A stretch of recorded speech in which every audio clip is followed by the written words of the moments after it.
Hello there, guys. As you can see, I'm in my house. I've been helping one of my friends with his Jaguar XF. There was something going on with the handbrake. One wheel was holding very well. The other one, it was just 50%. So we went to the garage to ask for help, but they said that the actuator is dead. So we have to remove the actuator and buy a new one. So we removed the actuator. We looked at it. I'll put a picture of the actuator somewhere here. We looked at it. We opened it inside. We find out that no gears are broken. Everything is okay. So what could be the problem? Now, the mechanic said inside the actuator, there are bushes for the right wheel and for the left wheel. The cables goes slide in those bushes. So what he was trying to say is one of the bushes, which is on the left side, it is worn out. So it's pulling well on the right, but because the bush on the left is dead, this is why it's only 50%. It doesn't pull all the way. It made sense. The only problem is there are no bushes. This is why I always tell you, mechanics, you have to be careful with them. There are no bushes. So we take the actuator to the mechanic and say, hey, we opened this and the gas are all right. We tested it, it's pulling very well. And you said there are bushes. Where are bushes? We don't see. He said, oh, no, this is a different model. So that's how they do it. This is a different model. So as we investigate, because we removed the suspension at the back, we drop it down to try to figure out what's the problem. We lubricated all the cables. There was no rust. None of them was stuck. So then I started to interview the Ukrainian guy. Okay, so the first time we took it for M.O.T, it failed M.O.T. Yes. Why? Because on the left side it wasn't holding very well. The efficiency was less than 50%. Okay, so what did you do?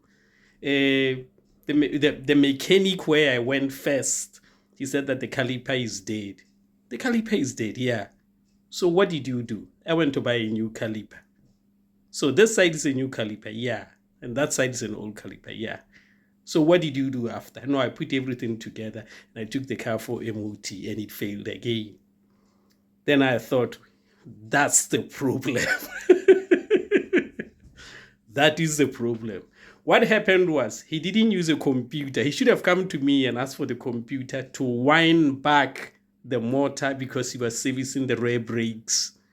If you don't do that, if you don't wind back, and then you put a new caliper, the motor will keep on holding on the other side. But the other side, because you opened up, it's going to just pull just a tiny bit, not a lot. So on one side, because this is why you have the service mode on the scanner for the motor to rewind all the way back. Okay, so that after putting the brakes and you switch on the handbrake, then it holds back. But if you don't do that, it is just going to pull just a tiny bit because it was never wind all the way back. So as it pulls, one side gets hard, the other one is not because because the caliper was changed. So it stops there because it cannot keep on pulling when one side is not moving and the other one is moving. It doesn't work that way. They move together. When it pulls the cable and then both goes at the same rate and hold the wheels, okay? I'll just draw in a paper here just to explain exactly how it works. Right, we'll just take this plain sheet here as where I'm going to be drawing to explain how it works. If you have a Jaguar XF or the electric handbrake ones, you may need this. So you have the wheels this side and the wheel this side. The actuator is right here in the middle. And there's a cable here, and that cable, one goes that way and the other one goes this way. Now, when you pull the handbrake, the motor pulls the cable this way, that way. So it will pull the caliper this way, and then this side as well, to lock both wheels. Okay, to lock both wheels. Now, when you release handbrake, when you switch off the handbrake, the motor just went back this way, just a tiny bit, to leave just a tiny gap here with the brake pads, just a tiny gap like that. It's not going to open a gap like that. No. Because you're not servicing the brake. It just leaves a very slight bit here. When you switch on the handbrake again, it moves just a tiny, because it's very close. It moves the cable just a tiny bit to lock this. Now, on this side, is like that, because he changed the caliper here. So it's like that. There is a gap. So as the motor pulls, here is tight, but this side doesn't get tight. So what we did is, I said to him, this is where your problem is. So we plug in the car, and then we go into service mode, maintenance, the brakes, and then we let the scanner do its work, and the motor wind out all the way to be like this, because we're telling the computer that we're going to be working on the brakes. So it opens big gaps here, okay? Big gaps here between the disc and the parts, okay? This is the disc here, okay? And then these are the parts, okay? I hope I'm making this for you to understand. I hope you get what I'm trying to say here. Okay, so when you wind it all the way back, because you're servicing the brakes, it allows more gap to open. Okay, so you take off the brake pads, and then there's a tool that you wind back the piston on the caliper all the way back. We did that after I discovered that he only did one wheel. So we did both wheels, wind back both pistons to the end, and this side as well to the end. So this side, the pads, there was a big gap, and then this side, the pads, there was a big gap. So when we switch on the handbrake, it pulled this way, both at the same rate, and they locked both wheels.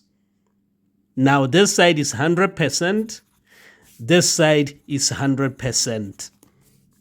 That's how it works. Okay, so we release the brake, it releases the wheels, both wheels spins. We switch on the handbrake, the wheels don't spin, both sides. We tried with a very long bar to try to spin the wheels. It doesn't. But before, this one wouldn't spin. When the handbrake is on, this one wouldn't spin, but this one will spin. Not easy, of course, but it was spinning. All right, so that was the problem. Let me just turn the camera around again. So that was the problem. We managed to sort it out, and he's going back for M.O.T. He booked it in, so it will be they will pass it, because he was really desperate. The car has been off the road for about 6 weeks. When I heard, my other half telling me that he still doesn't have the car, I was like, oh, let me just go there and see what's going on. Maybe I could help. And we found this. And actually, it was there, the garage, for about 4 weeks. I went with him there so that we get it back from there to his house, so that we can have a look at it. Okay. So that's how. So the Jaguar is done. The guy is very, very happy with it. So I'll tell you after it passed the M.O.T, just to tell you how things are going with it. Okay. Now I've taken the Kia for service, but it is ready for service. As you know, this is how life is these days. The car goes for service, and they don't do the service, so it is ready for service. And I will share with you what is going on with the Kia. It needs a gearbox, needs oil changing, and I think I also need to check all the calipers, the brakes, because they didn't touch that. This is the 8th service, 80,000 miles, and they didn't touch the wheels just to check. They didn't remove the cover underneath, no. But they charged me almost £400. I'm gonna tell you on the next video. Okay, so this is it. I will see you on the next one, and thank you very much for watching. If you have any question or you want me to explain something, just comment below and I will do that. Okay, take care. Bye bye.